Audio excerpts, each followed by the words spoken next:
Have you ever been really thirsty and thought, I could really go for a $75,000 bottle of water right now? No. Well, someone out there is, because today we're diving into the world of ridiculously expensive bottled water. Forget your fancy Fiji or your pristine Evian. We're talking about water that costs more than a luxury car. So grab a glass of regular tap water and let's explore why anyone would pay a fortune just to quench their thirst. First up, let's talk about Bling H2O. The name says it all, right? This water comes from the English Mountain Spring in Tennessee and goes through a 9-step purification process. But let's be real, you're not paying for the water. You're paying for the bottle. It's frosted and adorned with genuine Swarovski crystals, spelling out the word bling. These bottles are a staple in Hollywood green rooms and on the VIP tables of exclusive clubs. A standard bottle can set you back anywhere from $40 to $90, but limited editions have sold for thousands.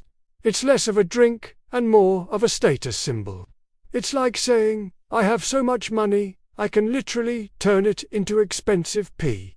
But Bling H2O is just the appetizer. Let's get into the main course. Meet Konanagari water, sourced from 1,000 feet below the surface of the ocean off the coast of Hawaii. This deep-sea water is said to be exceptionally pure and rich in natural electrolytes. Proponents claim it helps with weight loss, stress reduction, and improving skin tone. It's desalinated, bottled, and sold primarily in Japan.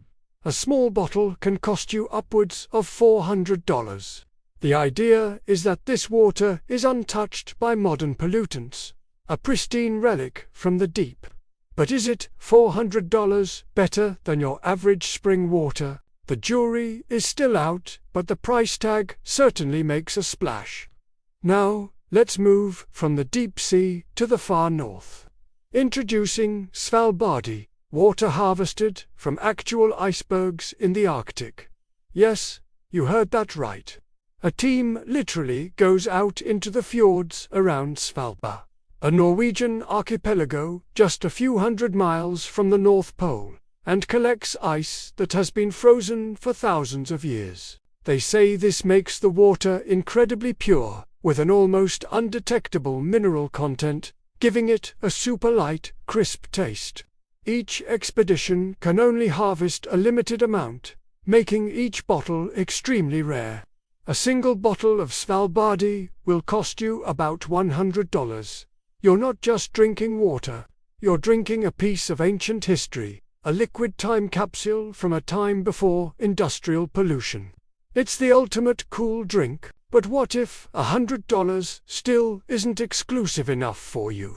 Well, allow me to introduce Filico Jewelry, water from Japan. This is where water truly becomes a work of art. The water itself is sourced from a famous spring in Kobe, Japan, known for its use in sake production. But the star of the show is the bottle. These are shaped like chess pieces, specifically a king and queen, and they are absolutely covered in Swarovski crystals and gold trim. They release limited edition themed bottles for different holidays and seasons, each one more ornate than the last. A standard bottle starts at around $250, but some of the more elaborate jewelry versions can go for well over $1,000. This is water designed to be displayed, not just consumed. It's the kind of thing you'd see in a palace. Okay, are you sitting down? Because we're about to hit the peak of Mount Absurdity. The undisputed champion, the heavyweight title holder of expensive water, is the Acqua di Cristallo Tributo, a Modigliani. Say that 5 times fast. This isn't just water.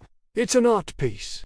The bottle is handcrafted from 24-karat solid gold and was designed by Fernando Altamirano, the same designer behind the world's most expensive cognac bottle. And the water inside, it's a blend from 3 different sources: a spring in France, a spring in Fiji, and actual glacier water from Iceland. Oh, and as if that wasn't enough, It's also sprinkled with 5 milligrams of 24-karat gold dust. The price for this liquid luxury, a jaw-dropping $75,000 for a 750 milliliters bottle. There was even a platinum version that auctioned for over $4 million. At that price, you're not just hydrating, you're making a serious investment. So, why does this market even exist? It's all about perception, branding, and exclusivity. For the super-rich, it's not about the water's taste or health benefits. It's about signaling status. It's Veblen goods theory in action. The more expensive something is, the more desirable it becomes because of its ability to display wealth. The bottle becomes a trophy, a conversation piece. When you offer a guest a glass of water from a gold-dusted bottle sourced from an iceberg, you're not just being a good host, you're making a statement. It's a performance of wealth. Furthermore, these companies have mastered the art of storytelling. They don't just sell water, they sell a narrative. Svalbardi sells you the story of Arctic purity and adventure. Kona Nagari sells you the mystery and health of the deep ocean. Bling H2O sells you the glamour of Hollywood. Each bottle contains a story that the consumer buys into. This emotional connection, combined with the perceived rarity and purity, helps justify the astronomical price in the minds of those who can afford it. It transforms a simple commodity into a luxury experience. But is there any real difference? From a hydration standpoint, probably not. While some of these waters do have unique mineral profiles, scientists and nutritionists largely agree that for the average person, clean tap water or standard bottled water does the job just fine. The health benefits claimed by many of these ultra-premium brands are often exaggerated or not backed by robust scientific evidence. The subtle differences in taste, often described as smoother or crisper, are something only a trained water sommelier that's a real job might truly appreciate. For the rest of us, it's unlikely we'd be able to tell the difference in a blind taste test between a $10 bottle and a $100 one. So, at the end of the day, the world of luxury water is a fascinating look into the psychology of wealth and marketing. It's a world where the container is more important than the contents, and the story is more valuable than the substance. While most of us will never sip water infused with gold dust from a bottle that costs more than our car, it's wild to know that it's out there. It really makes you appreciate that free glass of water from the tap, doesn't it? What do you think? Is luxury water the ultimate status symbol, or just the world's most elaborate scam?